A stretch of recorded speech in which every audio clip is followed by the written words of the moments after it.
horrible history of Islamic religion and the horrible things they are still doing in some Islamic countries till today.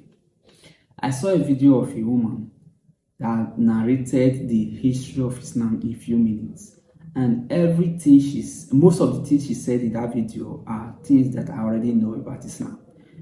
Because in my previous video, because I made a video before about my experience in Christianity religion and why I don't believe in religion anymore. And in that video, I talk about how my Muslim friend wanted to convert me to Islamic religion. And because of that, I decided to study about Islamic religion. So I know some things about Islamic religion already. That is why I said I don't believe in any religion anymore, especially the Christianity religion and the Islamic religion. Those two religions are the problem of religion. Because religion supposedly are cultural things, cultural practice. Religion is supposed to be cultural practice. Every culture have a religion. But when Christianity and Islamic religion came, they take over the religion of every other culture forcefully. They forcefully take over the religion of every other culture. They demonize the religion of every other culture and impose their religion, which is the Christianity religion and the Islamic religion, forcefully. So after this story, after what I'm going to show you, after this video, now after watching this video, you will understand the horrible things in Islamic religion. You know, in that video, my previous video where I talk about why I don't believe in religion anymore, I also said something about Christianity and Islamic religion, that if you know how they begin and if you know why and how they became the most popular religion in the world, you will understand the evil idea, the horrible things behind the religions. So after this video, I am still going to make another video to talk about the horrible history of Christianity religion. When I'm talking about religion, or when I talk about religion, just know that I'm talking about the Christianity religion and the Islamic religion, because every other religions are cultural religions. But it is only the Islamic religion and the Christianity religion that have made religion political, that have made religion a political things. They want to take over the whole world. In order for you to understand why Western civilization is very different than the Islamic world, you need to understand the history of Islam. When Prophet Muhammad supposedly revealed his revelation from the angel Gabriel that he is supposed to be the last of the prophets in the early 600s, he started preaching in his own city, Mecca. He tried to recruit friends and followers to be able to spread his religion. And he tried for 12 years and failed. And after 12 years, he was only able to recruit his immediate family and friends. So he decided, if I go to Medina, which was the Jewish hub of Arabia, the business hub where the Jews lived, if I go there and preach my religion to them, if they accept me, that will buy me respect and stature between my own people, and they will accept me. So Prophet Muhammad started borrowing a lot from the Old Testament to make his religion more palpable to the Jews, to make it a lot similar. This is why you see a lot of similarities between Judaism and Islam. For example, Jews don't eat pigs, Muslims don't eat pigs. Jews pray a few times a day, Muslims pray a few times a day. Jews fast on Yom Kippur, Muslims fast on Ramadan. And this is why you started seeing a lot of good writing in the beginning of the Quran when Prophet Muhammad was saying all the good things about the people of the book. He took his message and went to Medina trying to recruit the Jews, talking about the people of the book, talking about how similar the two religions are. When they refused to accept him and follow him as the last of the prophet, that's when he turned against them and started killing them and started expelling them. That's when Islam went from a spiritual movement for the first 12 years of Islam into a political movement cloaked in religion after the year of the Hijrah, after Muhammad went to Medina and the Jews did not accept him. He became a military warrior and declared war on them and started expelling them. Jews and Christians became dhimmi, or second-class citizens. They were only allowed to stay alive and not be killed only by paying the jizya or the protection tax. So they had a choice: convert to Islam, or if you want to stay alive, you have to pay the jizya or protection tax, living as dhimmi in the Islamic nation. I think you have heard everything the woman have said so far about the beginning of the Islamic religion. You see, when Muhammad wanted to preach the message of the Islam after he have claimed to receive a revelation from Angel Gabriel. Now, you know that before then, the people of Mecca already have a religion. Like I said before, religion are cultural thing. Every religion have a culture. Every culture have a religion. Before Islamic religion and the Christianity religion came up, or before they started the Christianity religion and Islamic religion, every culture have a religion. Now, a culture that already have a religion, it will be difficult for another religion to come and take over the culture, the cultural religion. It will be very difficult for another religion to come and take over the cultural religion. That is why it is difficult for you to convince a Muslim person that the Islamic religion is not what they tell you it is. It is very difficult for you to convince a Muslim that Islamic religion is not what they told them it is. Because they have believed in the religion for so long, it will be very difficult for them to disbelieve in the religion. That is the same thing as Christianity religion. Although I have seen some few Christians who have converted to Muslim and see some few Muslims who have converted to Christian. And for me, the most stupid thing for someone to do is to convert from one religion to another. That is for another day. Now, Prophet Muhammad wanted to preach his own religion that he claimed he received from a revelation that Angel Gabriel gave to him, to his people that already have cultural religion, although they call it paganism. But they will not just accept a religion, especially when it is contrary to what they already believe. Now, because of this, they rejected the religion of Prophet Muhammad. So he decided to move to Medina, because in Medina, I think it was more populated by the people of the Jews. They started preaching the Islamic religion in a way that it will somehow look similar to their cultural religion. So that was how he was able to gather some followers.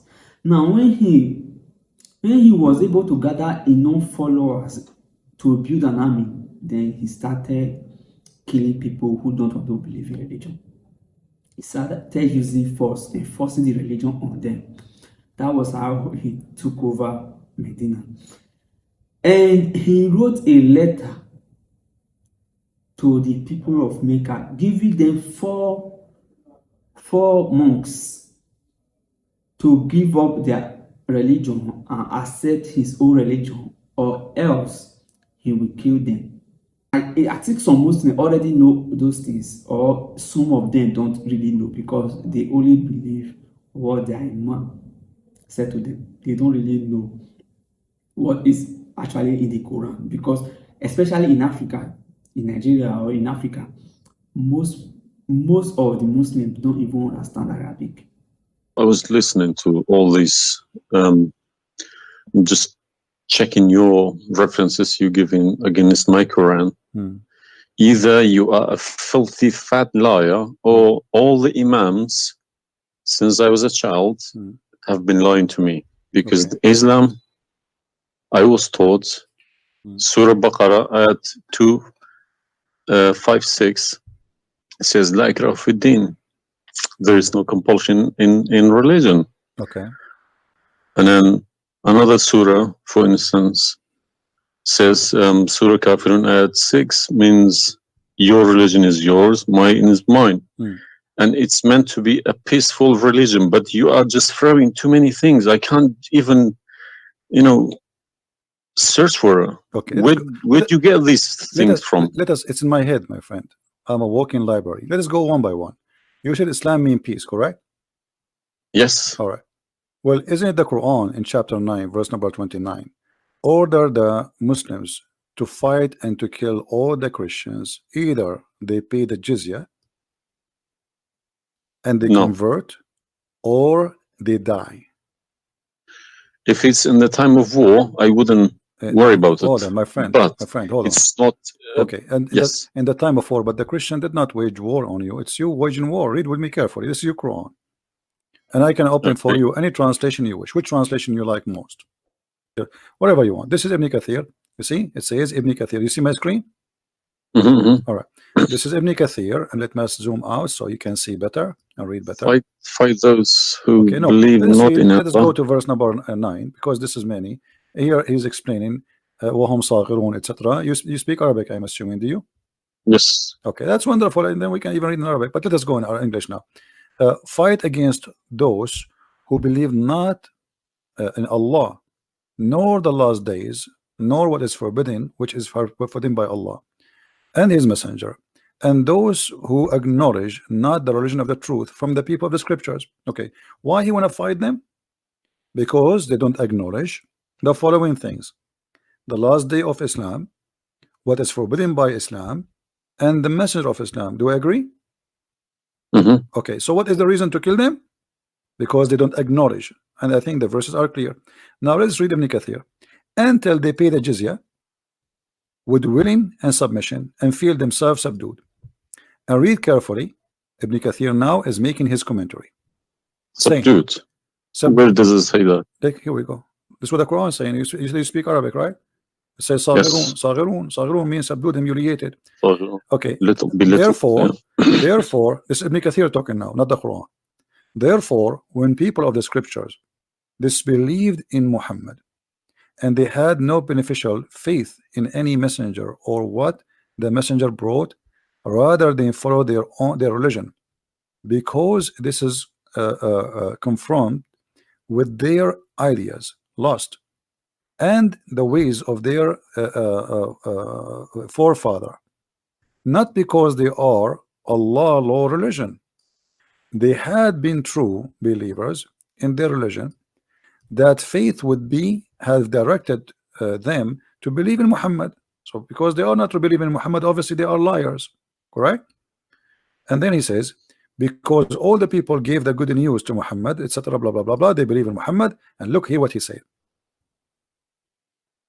That's harsh. Their religion, these religions, came from Allah, but because this is sweet, their desire and lust.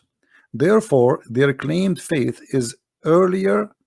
An earlier prophet will not benefit them, because they disbelieved in the master and the might of the last and the most perfect of the prophet. Hence Allah's statement. So because they did not believe in Muhammad, it's not because they are fighting Muhammad. I think that the proof is clear, correct? Because of that, look what it says: fight against those who believe not in Allah, nor the last, etc., to the end of the verse. And then it says, this honorable ayah was revealed with the order to fight the people of the book after the pagan were defeated. So Muhammad now, he killed all the enemy. Who's left? He killed the Jews, he killed the he killed the Arab. Now it's time to finish those Christians and Jews. So the people enter into Allah religion in large numbers. So Muhammad now have a big army, because people are scared, terrified, and the Arabian Peninsula was secure under Muslim control. Allah commanded his messenger to fight the people of the scriptures, Jews and the Christians. On the ninth years of the Hijrah, he prepared an army to fight the Roman. It's not the Roman who fighted him. He sent a letter to the Romans saying, convert or die. Now, you said to Which me, battle you specifically referring to? what? Which battle? It doesn't matter. He decided this is Tabuk. Supposedly, Muhammad, he went to Tabuk, but he could not make it because he could not get in. You know, he was hoping to be able to attack, but looked like they were ready for him, so he was not able to attack, and he came back after waiting for some time in Tabuk. But then, as you see here, you said to me, Islam teaching you that you have your religion, I have mine. There's no compulsion in religion, blah. So this is in the beginning. You see, what you know. You speak Arabic, and you should know better that in Islam there is something is called abrogation. Yeah, nasikh mansukh. When Yes. Muhammad, he was weak, he said, okay, you have your religion, I have my religion. Because I agree that what you said about peace is it was not, I'm not going to say you are lying, I will say it was not true. Read carefully.